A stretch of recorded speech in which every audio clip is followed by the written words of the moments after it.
Stvořidla jsou přírodní rezervace rozkladající se na asi 300 hektarech mezi Letčí nad Sázavou a Smrčnou. Řeka Sázava se tady z docela klidného toku mění v bouřlivý horský proud. Z výšky je krásně vidět, jak si řeka vyřezává cestu v žilovém podloží. Kameny tady nejsou jen dekorace, vytvářejí peřeje, které dávají Sázavě její charakter.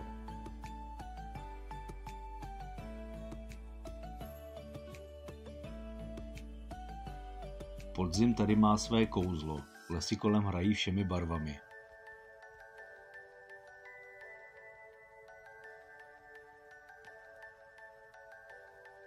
Když se přiblížíte, slyšíte typické hučení. To jsou stvořidla.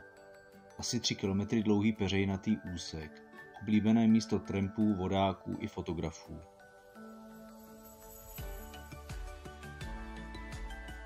Kameny, které tu vidíš, jsou obroušené stovkami let proudící vody.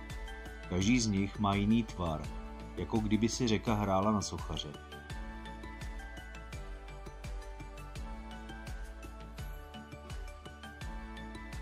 Podél břehu vede červená turistická značka.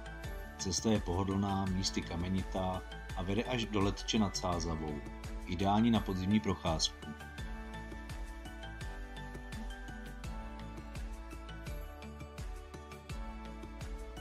Sázava tu bývá divoká hlavně na jaře, když taje sníh.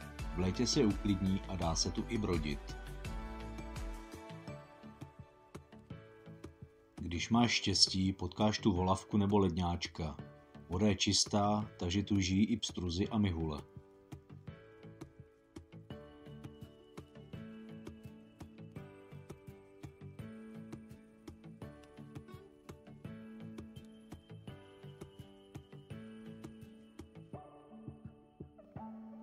Cestou můžeš narazit i na pár menších tůní, ve kterých se dá smočit.